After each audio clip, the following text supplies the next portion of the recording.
all of our speakers are kind of the multi-talented type. So Joel is a cartoonist, he's an illustrator, he's also an educator, and he happens to be the chair of comic arts at the New Hampshire Institute of Art. And he also, he's doing comics, he's writing books and doing graphic books in a way that it's sort of helping us, maybe uncover is not the right word, but reminding Americans and people all over the world that maybe our history is more interesting, complicated than we know that it is, and that there are heroes that maybe have been, if not forgotten, should be remembered more and put a little bit more front and center. He's going to talk about his work. We've also got Sara Zaidan. Let's hear it for Sara. She's right here. Sara, also an artist. She's a game designer. She teaches both game design and history at Emerson College. And if that sounds like sort of a strange combination, when you hear about exactly what it is that she does, what she researches, what she studies, and the products that she's turning out, you're going to understand how those two go together. I'm really excited to talk to her later. So that's Sara. Let's hear it one more time for Sara. And you may have noticed we have a couple of guests at one of our tables here. There's a penguin and a penguin skeleton. Did you guys notice that? By the way, if you haven't noticed it, you're going to want to walk by that table back there and take a look at them. The reason we have them is because with us is Dianne DiNapoli, who is a penguin expert, an adventurer, an author, sort of a hero in her own right, but also I think somebody who finds penguins heroic as well. We're going to hear a little bit about her work, which sounds absolutely amazing. In fact, like back in the green room we were talking before we came out, she's soon going to be going to Antarctica again. So she's going to tell us about some of her adventures, and really looking forward to hearing from her. So those are our speakers. We feel good about. I feel really good about them. You feel good about them? Excellent. Great.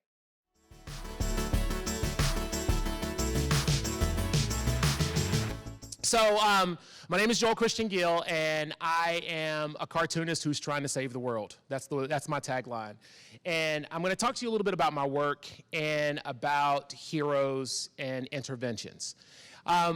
When I first started drawing comics, I started painting. I started as a painter at first, and I ended up doing a series of graphic novels called Strange Fruit, based on the Billie Holiday song. If people familiar with Billie Holiday's song, Strange Fruit, Southern trees bear the strangest fruit, blood on the leaves, yeah. So I did these series of books that ended up leading to another series of books, which are called Tales of the Talented Tenth. These books are about obscure African-American history stories. So these are not the stories of the first thing, or like, the first black this or the first black that. This is like somebody who did something amazing. For example, Bass Reeves, who was the most successful U.S. Marshal in American history. And tell me if this sounds familiar to you. He had a Native American sidekick. He rode a white horse. They called him the Black Marshal, and he couldn't read or write, so he would leave a silver dollar behind every place he went as a token that he had been there. And this is all documented in newspapers and court documents. Does that sound familiar to anybody? Yeah, so a lot of people believe that he was the inspiration for the Lone Ranger.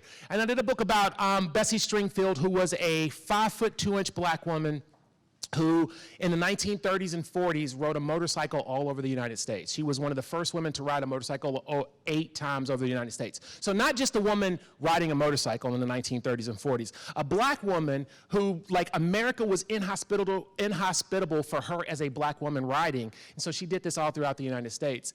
And my fourth book, which just came out, Strange Fruit, more uncelebrated narratives from black history, have a number of other stories in them. And I want to talk to you about one of those people in that story. It's a man named Jordan Anderson. Jordan Anderson was a former enslaved African who was freed as a result of the Civil War. So he goes, he takes his family, his wife and his daughters, and they move to the north. He makes his way to the north. This is my reasonable facsimile of Jordan Anderson. He takes his children and he moves to Ohio. So he works as in a hospital, and he worked in a boarding house, and he worked in a number of other places. And somehow, his former enslaver found him and sent him a letter. And in his letter, he said, you know, the plantation is not working the same way without you. If you and your family come back, I want to promise to take good care of you, and give you and be kind to you, and you can help make the plantation great again.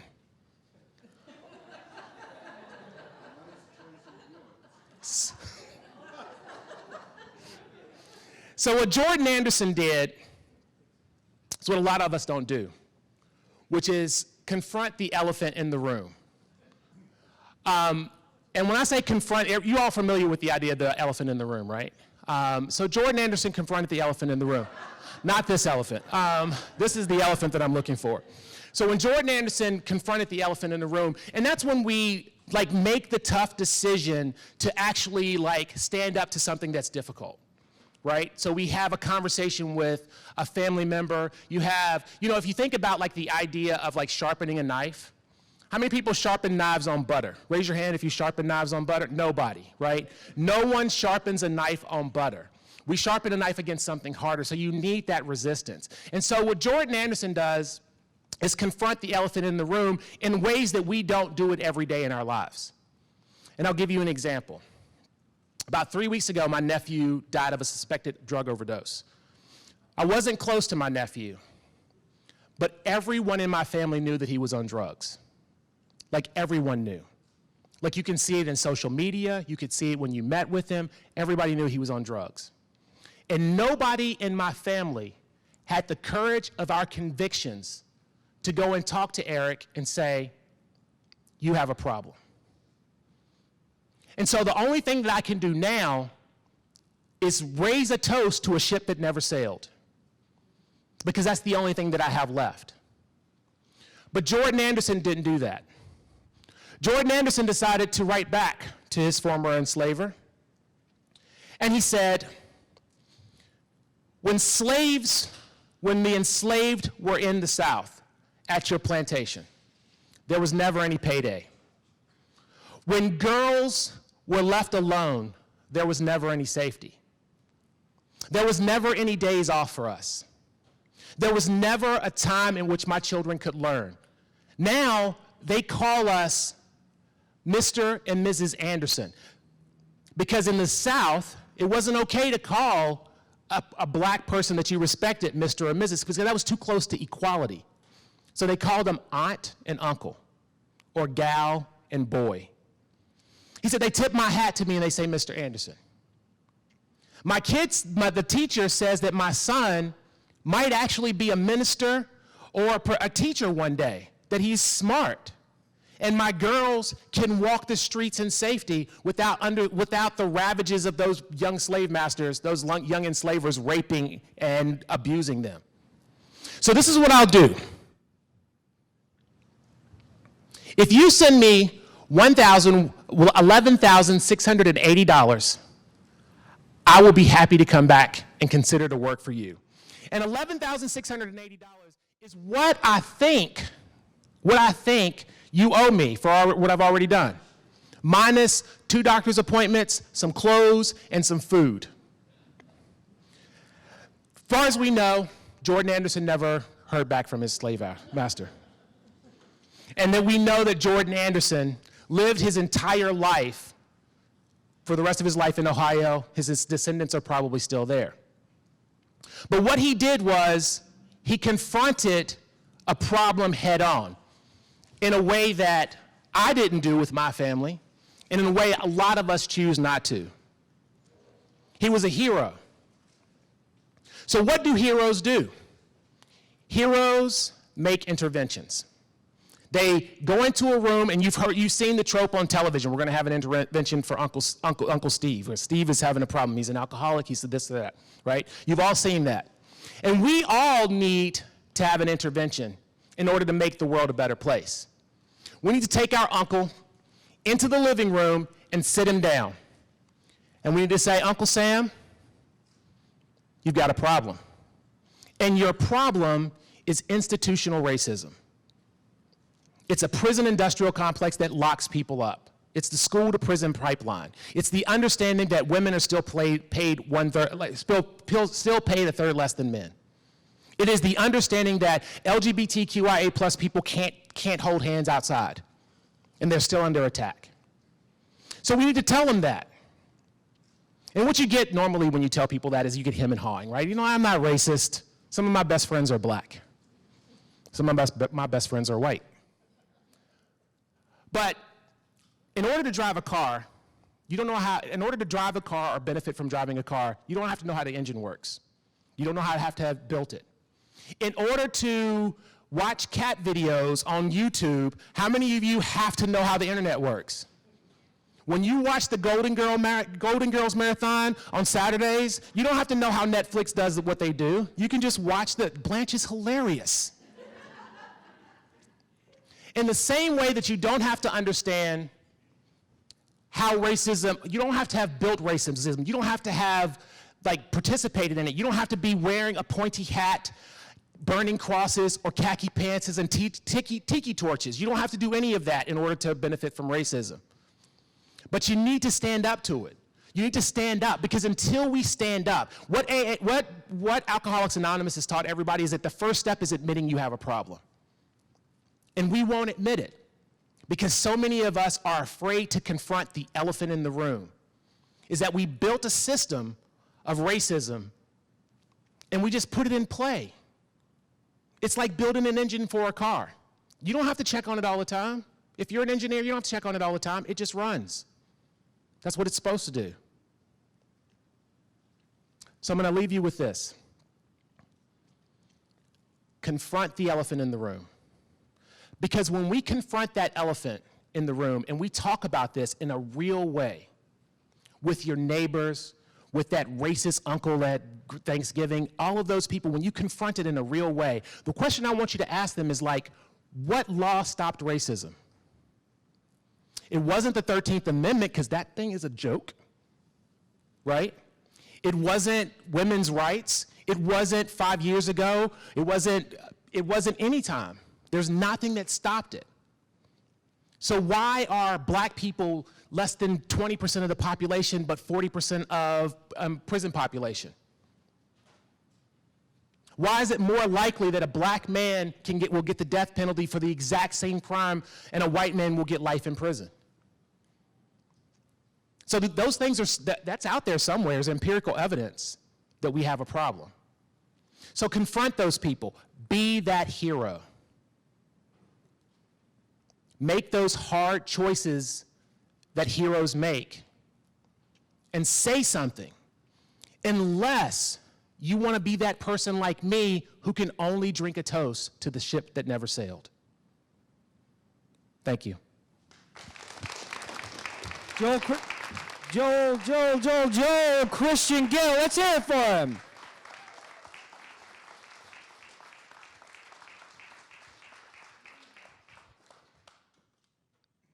Why comics? How do graphic works of art, how do graphic novels, books, why that as a means for communicating the messages that you're talking about? Because comics are dope. And it's okay to say comics, it's okay to say cartoonist. I think graphic novel is for people who want to make it sound like it's greater than it actually is. What's the preferred term? As somebody who's in the world, what do you say? Comics. I say comics all the time. It's like when I'm talking to the dean at my school, I say graphic novels. Because he has a tendency to think that comics is it's like I did an interview once and the interviewer was like, I don't want to call these comics because they seem so much more than comics. And I'm like, no, this is comics. Comics are if I told everybody in this room right now to draw a house, how many of you right now are thinking of an A-frame house with a little window, like a little chimney, windows that are bigger than the doors, and how many people actually live in a house like that? Not very many. If I told you all to draw a car, you'd draw this sideways thing that's like, you're already thinking, I say draw a car, you're already thinking about it. You're like, I just draw the car like this, right? Or if I say draw a tree, you draw the stick with like an afro on top. Yeah. Most of you would draw that thing, right? Because we all are part of a shared sort of, it's called semiotics. We're all part of this shared language of images. And so comics actually speaks on that level. So the reason that we simplify cartoons is because the more generic you make it, the more relevant it becomes to everybody. So if I draw my house, you guys look at it as his house, but if I draw that little triangle with the square at the bottom, you all see house. You can all live there. That's why a smiley face is like something that we all get into. And so comics are a sneaky way to learn stuff.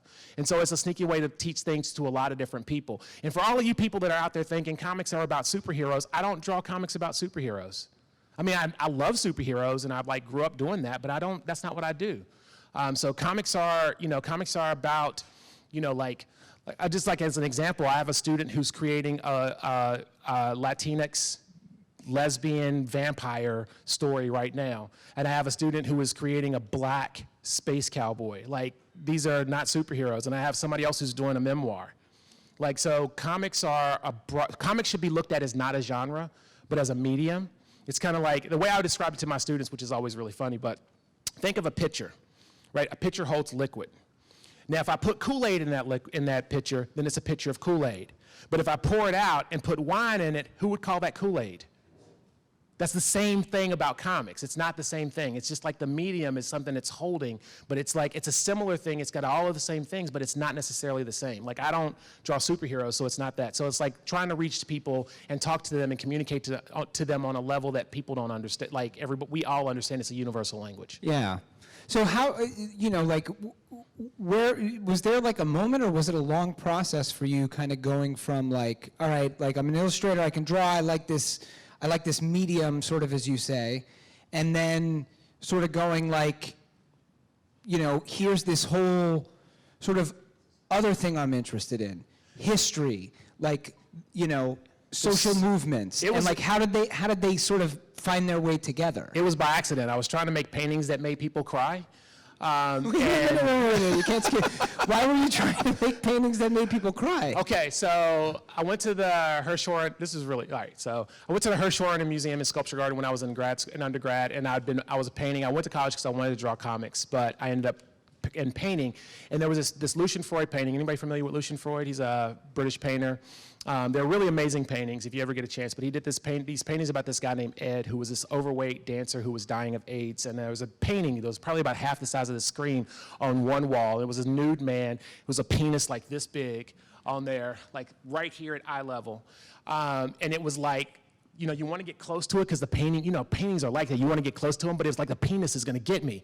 So like, I kept, I was vibrating in that direction. And on the other side, there was a painter named William Beckman who had done this series of paintings of his wife, Victoria.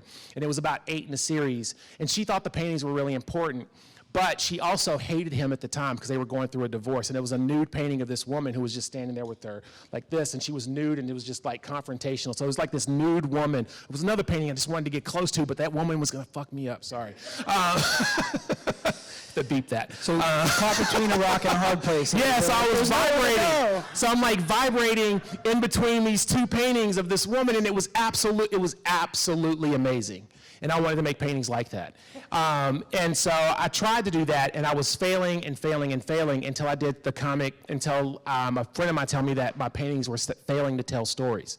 So I went back to understanding how comics work and going back to like, basically comics was my high school girlfriend. Like, I'm married painting, and we had some kids, and it wasn't working out, so then we hooked back up later.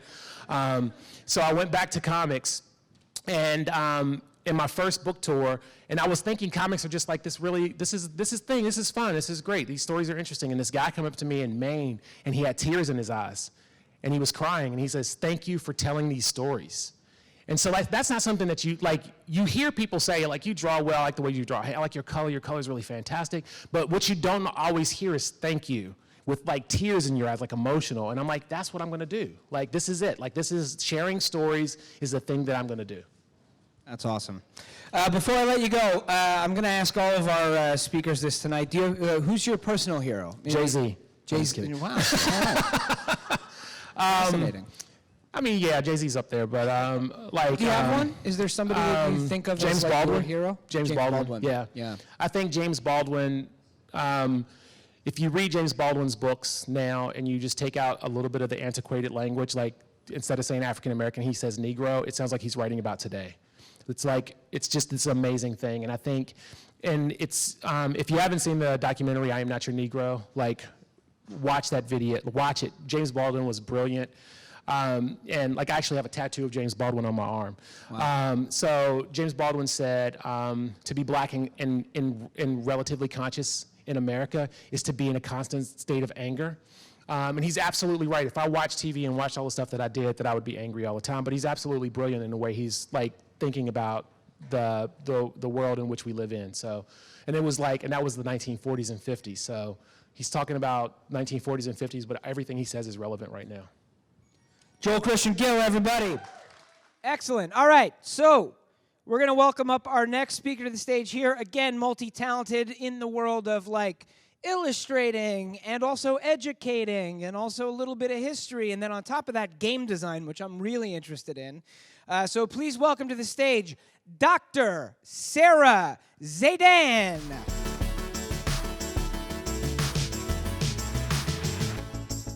Is it cool being a doctor? That's actually my first question. Like, I'm kind of always curious about this. Do you make everybody call you doctor?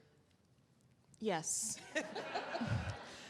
More specifically, my ATM password is the day I received my PhD. It's the date. Wow. The first You know, we could research that, steal your card, and I'm just saying. We wouldn't, though. Yes. My Twitter handle changed that the same day that I got my PhD, which is the ATM password. I went to the bank and changed all of my checks and my cards that same day. So yes. So that's pretty cool. Oh, my frequent flyer, I changed like my frequent flyer accounts to include the prefix, because they let you have a prefix and a suffix. So prefix doctor, suffix PhD. Excellent. What was your PhD in? Superheroes. So this is, okay. It's literally a PhD in superheroes. Yes, my dissertation title is The Adventures of Metaman, the male superhero as a representation of modern Western masculinity, 1940 to 2010.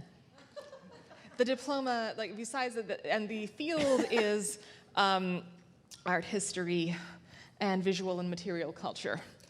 This is sort of an unrelated, semi-related question. Has anybody ever written a dissertation whose title does not have a colon in it? Is that prescribed? It's got to be something colon, the blah, blah, blah. Is that have to be that way? No. But I figured since it was so common, I had to take advantage of it. Sure. And then I presented my research in the form of a point-and-click game that I coded and wrote and illustrated, unfortunately, in the long-dead language that is ActionScript 3.0 for Adobe Flash. Like a year later, the iPhone became a major part of our society. And everything changed. Everything changed. So, we obviously don't have enough time to get into great detail about this, but I want you to take me a little bit somehow from the beginning to I'm getting my PhD in superheroes. What on earth does that path look like? How does that even happen? All right, so I grew up overseas in the Middle East, and while visiting my mother's family in the US periodically on my school breaks, I was starved for American media, and I discovered superhero comics in the magazine section of the grocery store in the compound near to where we lived. So I was not particularly picky, and I took what I could get, and what I got consisted mainly of Batman and Spider-Man comics. And that led me to seek out further media featuring those characters. And did they resonate with you? Was yes. it like you were into it? I was. They resonated with me in a major way. In Batman's case, in part, the amount of ridiculous perseverance in striving for a goal, and in Spider-Man's case, as I found out much later, was the reason why the character was so popular in the 60s, the kind of everyday struggles that he dealt with as a younger character. Yeah. And as I got older, I tried to draw. I learned to draw from reading comics. I learned to draw from watching superhero cartoons. when I found out that I could actually major in comic book illustration, I took a BFA at the Savannah College of Art and Design in the late 90s and early 2000s. And when I was done, I didn't feel that I wasn't where I wanted to be just yet, so I obviously thought grad school is the answer. And the question was to find grad school at the time that celebrated comics rather than try to force me into a more traditional box because of, okay, how many of you have ever been shamed for reading comics or enjoying them? I see some hands going up. That's the thing, is that comics in grad Yeah. school, frequently the perception leads to some cognitive dissonance, and I was fortunate enough to find the illustration and animation program at Kingston University, London, which in their mission statement mentions celebrating comics as an art form. I was like, yes, you, I'm applying to you, and I got in. Then when I was done, I decided that I needed to research more things. And I finally had time, now that I was done with my master's, to go back to reading comic books again. And I was like, hey, this Batman story reminds me a lot of this Greek mythology plotline that I was reading for a project in my master's art history class. Why is that? And I said that to the in England, they're tutors, the professor who was in charge of my master's cohort, and he said, you should do a PhD. I was like, I don't want to spend 4 years writing things. Like, no, you can do a PhD with artwork, and that artwork can be part of your research. And I was basically like, sign me up. And then that's what took me onto that course of studying my doctorate. So how big is the world of people who are putting the kind of intellectual rigor and research behind this stuff that you are? Is it maybe bigger than we suspect it is, or was this sort of trailblazing that you were doing? It was trailblazing in England at the time. After I relocated to Boston in 2012, I discovered Julian Chambliss at the University of Florida. He's the professor who manages the Florida Historians Conference, and he published a book called Ages of Heroes, Ages of Men, that happens to look at the way that masculinity is presented in superhero comics throughout history as well. But it is a book, it is not a game. But through him, I ended up writing a piece on how Iron Man's evolution from a Cold War era hero to a modern day character who struggled with things like PTSD and anxiety, and that's as recently published by him. So I've had some connections with scholars who are doing things in this sphere, but it's still fairly small.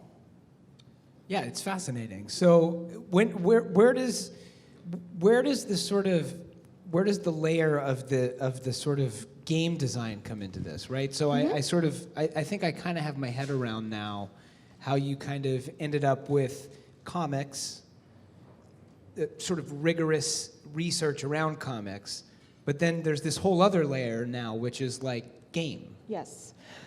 So I've been playing video games since 1988, the launch First of game you remember was? Super Mario Brothers. Well, first game I played. First game Super Mario Brothers. What original? Yeah. The okay. OG. The first. Yes. The Nintendo Super Mario Brothers. Yes. Not Mario Brothers. No, Super. I remember Mario Brothers. Yeah, with the pipes and Yeah, I teach a history of video games class, and we've just got out of the 80s, so we've been looking at that. But I've been playing games since 1988. First game I remember was seeing Donkey Kong on a friend's father's computer and being not yet old enough to play it because that game came out the year I was born, and I was not a baby, but I was a child, and I was not allowed to play it, and I was sad. I was like, what is that?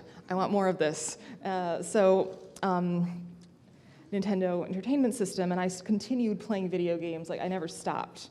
Yeah. And the thing is that despite having all of that background and passion and enjoyment for games, I realized working on my doctorate, I did not know the first thing about designing them. And the end result of my research looks really good and the code works, but it's just not fun. It's not. There is no fun. You click on things and information pops up, or an animation plays, or characters react to you, but there's no fun. So then I decided I need to find the fun. And that is what... How did you find the fun? I read a lot of theory. Classic way to find fun. Who hasn't had some fun uncovered by reading a bunch of theory? I highly recommend reading Ralph Koster's book, A Theory of Fun, for game design. And and practice as well. So by applying all of that theory about things like neuroscience and how our brains are always searching for patterns to unravel, and how the perfect balance between challenge and success leads to this state called flow, where you're in the zone and you can't stop playing.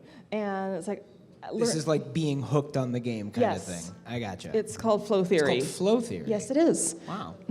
There are entire books on the subject, and there's a flow chart.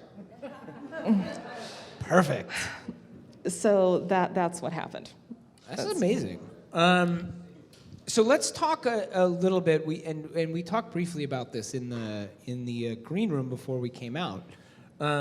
But to me, it seems like the project that you're sort of working on now, the game that you're working on now, is kind of like you're sort of hitting your stride on all levels. All of the stuff that we've touched on that has been a part of your career, it's all synthesized in this thing. So talk to us about like this game that you are working on right now and why you're doing it. Okay.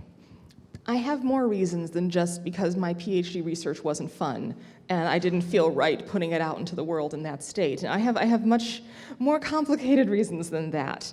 The first is that through my work in comics, as well as people's reactions to my work in comics, as well as the things that I learned during my doctorate about the history of comics, both in terms of things like publication as well as like social response.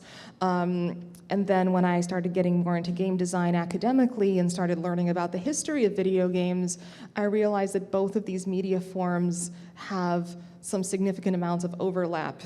One of those is that they are frequently maligned for being popular media and thus dismissed as having any sort of merit beyond simple entertainment. And I was rather incensed by that because there's a lot that we can learn from, and that those mediums, as Joel pointed out, comics teach us things sneakily through the shared language of semiotics, and games do the exact same thing, except in the case of games, the player is the one moving the action forward, ideally. If you're not moving the action forward in a game you're playing, I have concerns about what the designer was thinking, but it does have its place sometimes. But in the case that the game only moves forward if the player is doing things. So the player, while they're doing those things, they are in that world. They are making decisions that are advancing where the game is going. Correct, yeah. So started thinking, how can I use that and use the sneaky ways in which comics and games both teach us things but also say a great deal about the society that created them and the time period within which they were created. How do I harness that? I've already spent 4 years doing research on how comics do it. So, and even though my dissertation is on the male superhero, I also researched the female superhero and the female superhero figure's evolution as well. My thesis committee told me that I could only pick one because of the amount of time that I had to, otherwise I would still be there. So I ended up grudgingly going with the male superhero. Why? Why the male over the female? Well, because, okay, so it depends. What is the definition of a superhero? If we're going by the definition that they have a costume, they have powers, they have a secret identity, then Superman was the first character that was all of those things. If we're going by the concept of having a costume and fighting crime without powers, that goes back to the 1920s. With characters like the wonderfully named Captain Easy from the comic strip Harry and the Pirates.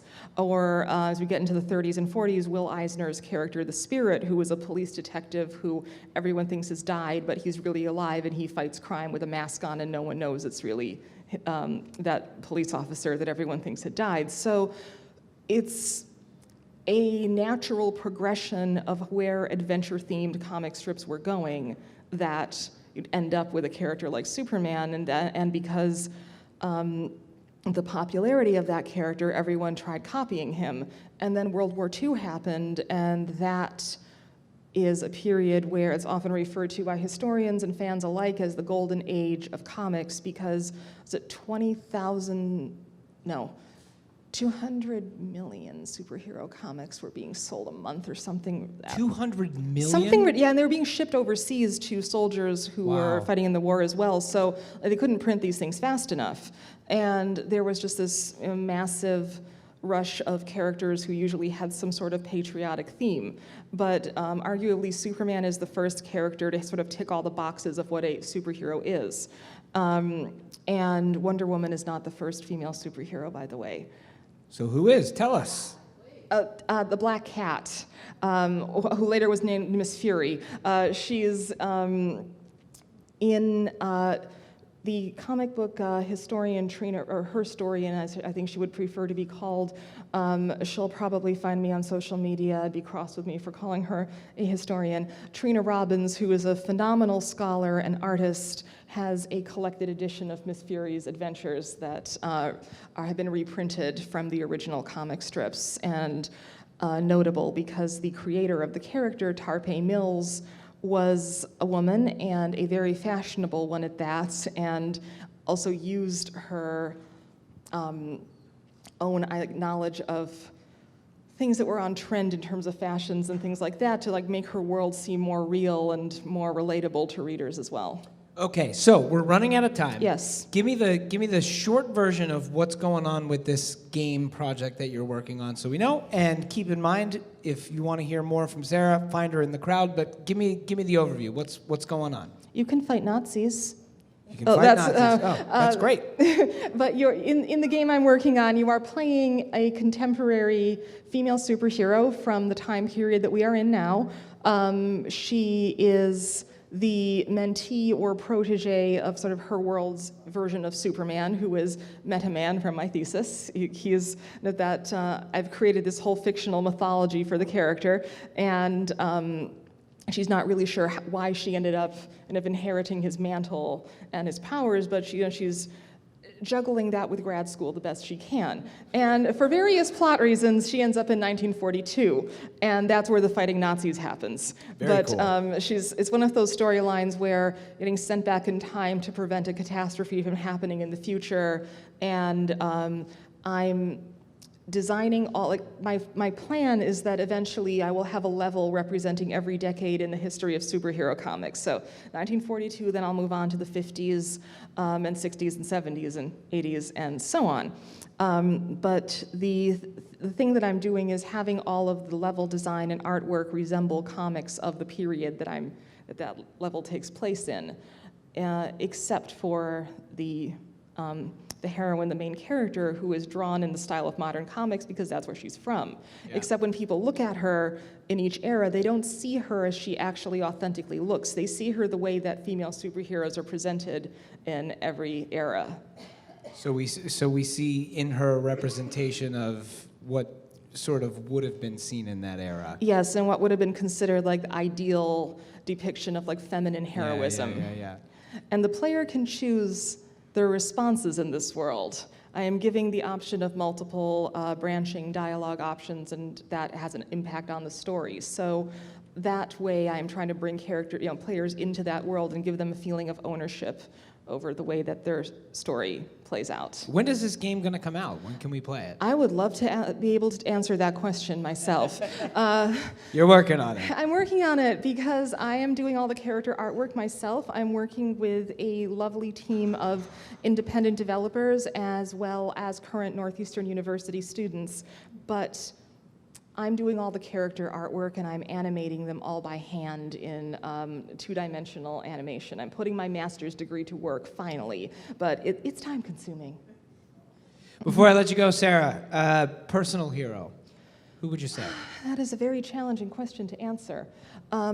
Fictitiously, I would probably still say Batman. I feel like he's the patron saint of graduate students because but I have learned. Since I completed my doctorate, I have also learned that Batman is terrible at self-care. So I would instead use the example of my mother, who made a life for herself in an extremely different country than the one she grew up in. She's originally from Detroit, Michigan, and not only threw herself into embracing the culture there, but also into bettering the society that she found herself a part of. So she was, she's an art consultant now, but various hats that she's worn include a wedding planner, interior designer, and philanthropist. And I always had her example growing up that my gender was not a barrier to achieving what I wanted to accomplish in life.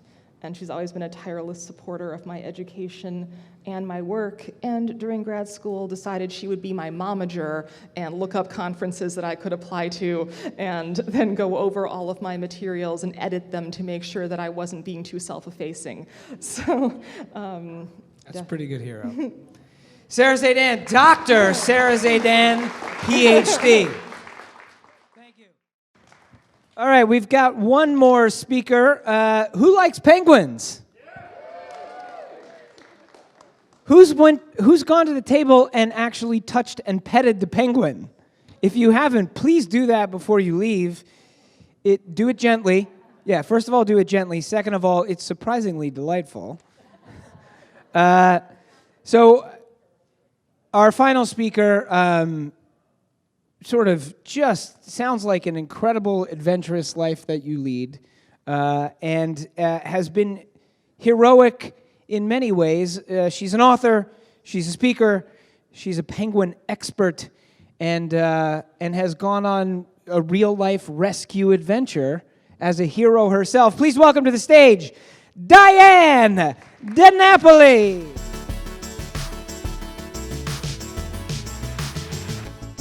There are events in our lives that are transformative, and there's before the event and there's after the event.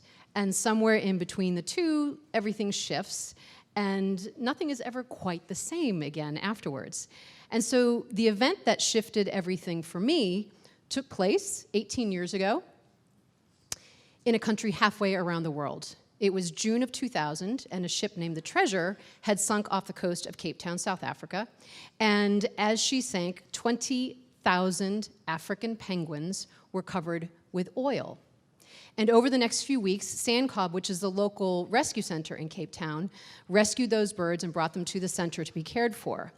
But then, another 20,000 penguins had to be removed from their breeding islands before the oil hit, and they were transported 500 miles up the coast and released into clean waters and allowed to swim home to keep them from also getting oiled.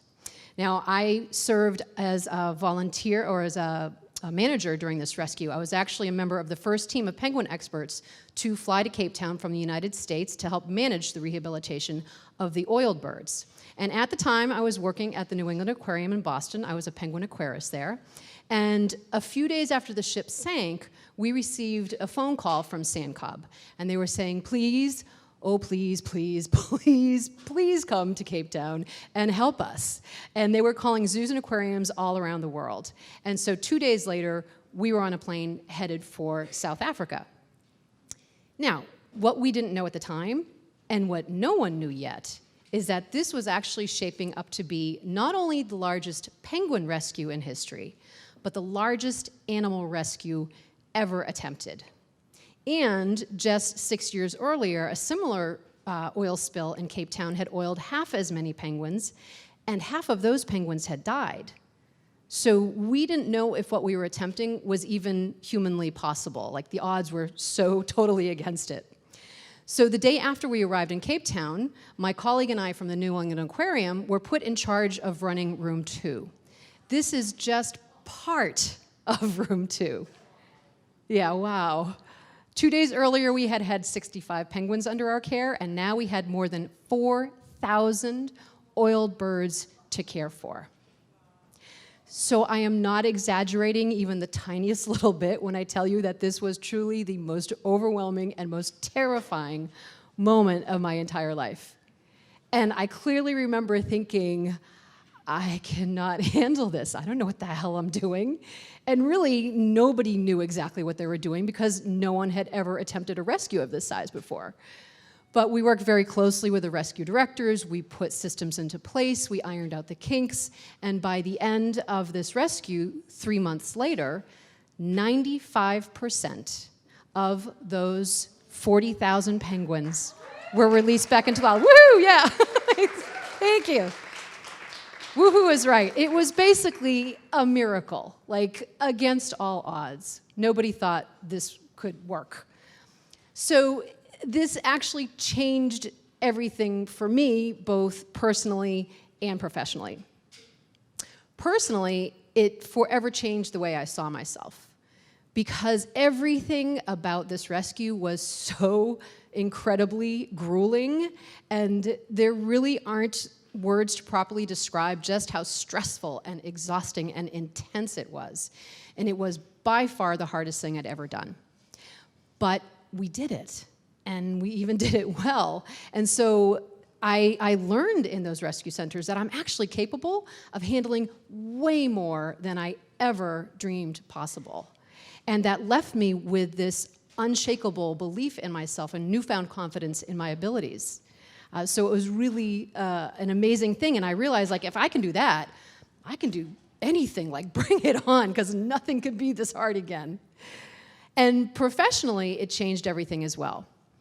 I had always had a really, really deep love of animals and concern for endangered species, but after witnessing firsthand the suffering that these birds endured because of human error, I now feel compelled to do everything in my power to help raise awareness and funding to protect them.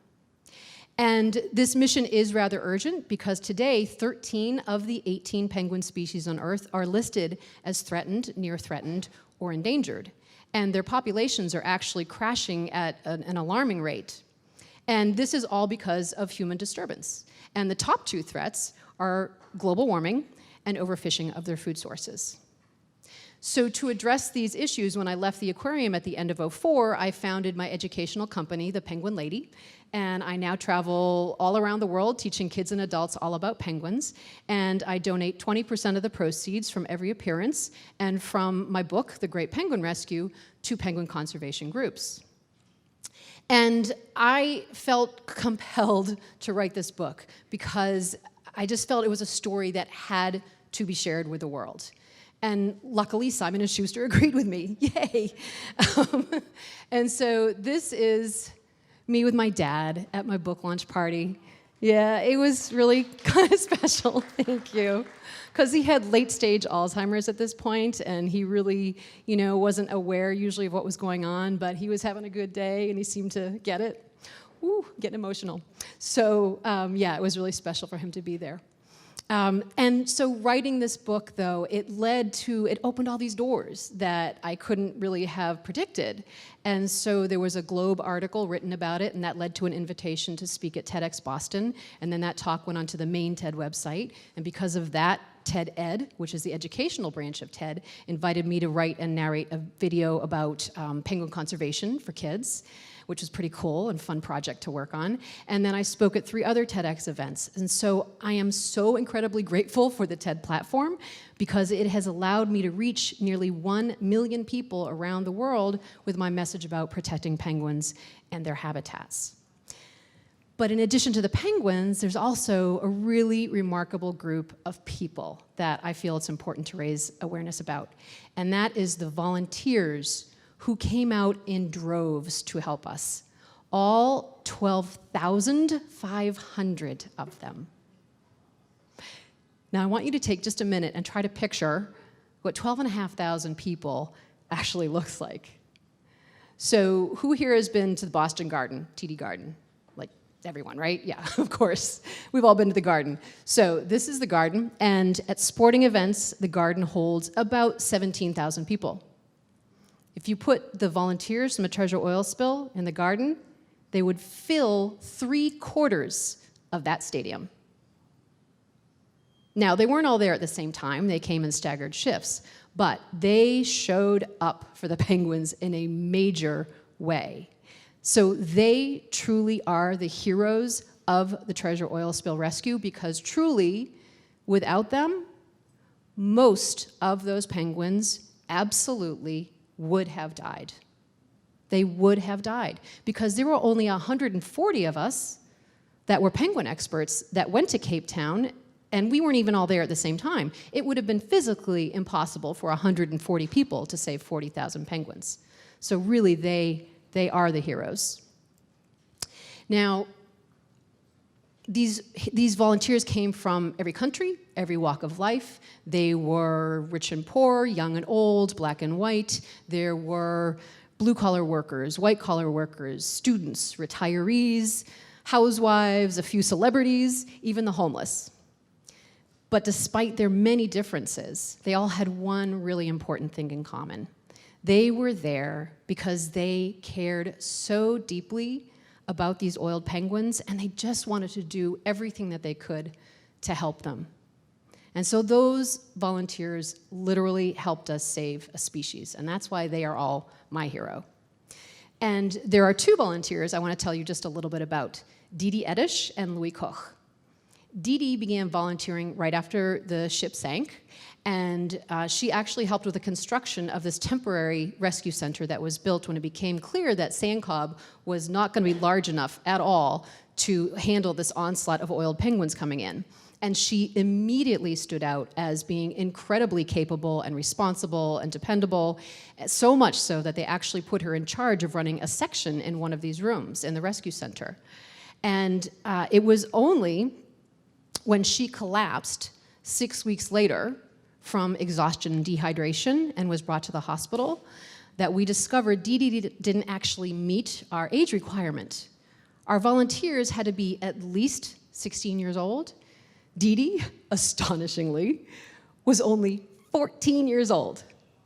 She was just a kid, and she was extraordinary. And so this is Didi, and if anyone here has read my book, that is the famous Big Mike that I talk a lot about. He was an incredible volunteer who really played a pivotal role in the rescue. And Didi isn't that tiny, he's actually that huge. He's the largest human being I've stood next to. He is 6'7" and 270 pounds of solid muscle. He's actually a jiu-jitsu champion in South Africa. And so Louis, who I wish I had a photo of, he also really played another pivotal role in a different way. 2 years prior to the Treasure oil spill, he had invented a degreaser, and it was for household use. But he realized, that might actually work for de-oiling penguins as well. So he had approached Sandcob, and he'd said, what do you think? And they tested it out, and they found it actually worked better than any other degreaser they'd used over the last 30 years. So during the Treasure rescue, they were using his product, but partway through, they ran out. And so Louis raced to the lab, and he worked around the clock, day and night, for weeks on end, making more of it. Louis was just a 17-year-old high school student when he invented that product. I'm gonna cry again. I just think it's the coolest thing in the world that these kids, teenagers, did so much and worked so hard to save the lives of so many animals. So Didi and Louis are clearly both remarkable, there's no doubt about it. But it doesn't take necessarily grand gestures or some courageous feat to be heroic. Small actions can really make a difference as well. Of those 12,500 volunteers, a tiny, tiny, tiny percentage of them had what many people thought of as the more glamorous or more important jobs of washing the oiled penguins or feeding them. Most of those volunteers had what people thought of as the less important job of scrubbing penguin poo, or handing out gumboots, or washing towels, rinsing syringes, checking in volunteers, or counting supplies. But every single job and every single person was absolutely critical to the success of the entire operation. If there was a weak or missing link in that chain, the whole thing would have collapsed. The whole thing. So we could not have done it without those volunteers. They literally helped us save a species. So I hope what you take from this story is that it doesn't necessarily take a lot to be heroic or to make a difference. If there's a cause that you care about, I would encourage you all just to do something, big or small. Because each time we take an action, especially if that is combined with the actions of others, we really can make a difference. And when we come together and work as one, we can achieve extraordinary things. The treasure rescue showed us that. And so and actually even today, there are many movements around the world that are continuing to show us the power of uniting and working together for a cause. So it doesn't necessarily have to be a big thing. We can also make a difference on our own. You really never know the positive impact that one small act of kindness can have on someone else's life. So I would encourage you all this week to do one small thing for a cause or for someone that you care about, and that is how each one of us can be an everyday hero, and that is how transformation begins. Thank you. I'll just scoot past you. Dianne DiNapoli, everybody. Let's hear it for her. Amazing. Why penguins? Why does it matter? What does it matter if a species went away? Seriously. So penguins are what we call an indicator species. They're sort of the canary in the coal mine. And so they are alerting us to the health of the environment, and specifically of the ocean. And so their populations literally are crashing like by 50 to 90%, most of their populations, in the last 50 to 100 years. So they're telling us, there's a problem in the ocean, like, come on, and you guys gotta fix this, because we're dying. And so they're near the top of the food chain, so when you see these apex species, their populations crashing, it's telling you that what's happening below there is in bad shape. That's a little terrifying. Yeah, it is a little bit. I know. We gotta. Man. Why do people love penguins? Do you have a sense? I mean, like you were a penguin expert before you got into this amazing journey, right? Like, right. So you were sort of drawn to them. I mean, it's just they seem to be one of those animals that people love. Do you have a sense of why? They seem to be a very charismatic species and very humorous, and I think people maybe relate to them because they stand upright, like we do. And they're very, for a bird, like I was never into birds. I'm into mammals. Like I wanted to be a dolphin trainer. And I actually did that briefly before doing this. It was really cool. But penguins are very mammalian-like. They're very sturdy and hardy, and their personalities are kind of like mammals. Yeah. So I think that's why when I first worked with them at the New England Aquarium, it was in an internship. And I had, wanted to work with dolphins. I'm like, well, these guys are kind of cool too. Yeah. Are they smart? Are they dumb? Are they friendly? Are they like, yeah. Like, I don't want to throw them under the bus, but they're kind of dumb. That's what I hear you saying. I wouldn't say they're dumb. I often compare them to cats. So they're clever. They're not as trainable as a dog. You can use operant conditioning, which is the positive reinforcement of training animals, and so they can be trained, but they have to want to do it. They really like, you want me to touch that target with my beak? Yeah, no, not today. So it's up to them. So there was this weird thing that I've experienced this week, right? So I'm like talking to colleagues and friends and telling them like, this is what the Boston Talks is about this week. We got this penguin expert. And like oddly, like a not insignificant portion of people that I said this to were like, penguins, don't they smell bad? Is that a thing? Like, is this a thing people know about? I was like, I don't know. Is that a thing? Well, if they grew up around here and if they're of a certain age, like my age, they probably remember the New England Aquarium exhibit, which stunk to high hell. I see some people out there like nodding. Yeah, like, yeah, I remember that. And in the so this new, is the it's a reputation around here. Yeah, the new I will say, like, the new exhibit has sprinklers and it does not smell like that anymore in there. But if you go to see penguins in the wild, first you smell them. Then you hear them, and then you see them. Oh, interesting. The odor is quite intense. Wow. And the odor in that rescue center, literally, I mean, it would hit you like a wall when you walked in, and every morning I would have to breathe through my mouth for an hour to an hour and a half to keep from gagging. It was that bad. Yeah. Wow. Yeah. Okay. We were speaking a little bit before this event happened, and just to make us all feel good because we got to come here tonight and listen to you speak. Tell me over the next couple months where you're going to be speaking. Where are some other places you're going to talk and do things? So I do have a bunch of library events coming up, and college events and school events, but also my most exciting one is, so we all know, next February and March. I'm actually going back to Antarctica and the Falkland Islands and South Georgia Islands Island as a guest lecturer for Lindblad Expeditions and National Geographic. Come on. Really How amazing excited. is that? Really excited, yeah. If I want your book, Yes. And I want to read it, and I want to, own it and love it, how do I get it? I have some copies here with me if people Cool. are interested in getting a signed copy here. If not, you can always go on to Amazon or a million other online stores and get it there. Cool. And before I let you go, I know you said that your volunteers were your personal hero, but beyond them, or in addition to them, who would you say, if I was throwing it at you, who's your personal That's hero? so easy for me. Oh. It has always been and always will be Jane Goodall. Like lifelong, right? Lifelong hero. I mean, amazing woman. I grew up watching the National Geographic specials and just wanted to be her, and I wanted to work I mean, with you primates. basically are her. You understand that, right? Like, you're like, oh, I really wanted to. Like, you are. Well done. You did it. Well, thank you. And yeah, I mean, even today, she's over 80 years old, and she still travels the world 300 days a year, talking to kids and to diplomats and encouraging them all to protect the chimps and the environment. So she's amazing. Awesome. Dianne DiNapoli, everybody. Thank you. And our thanks to all of our speakers tonight. My thanks to you for coming out on the first really cold fall night here in New England. We'll be back next month.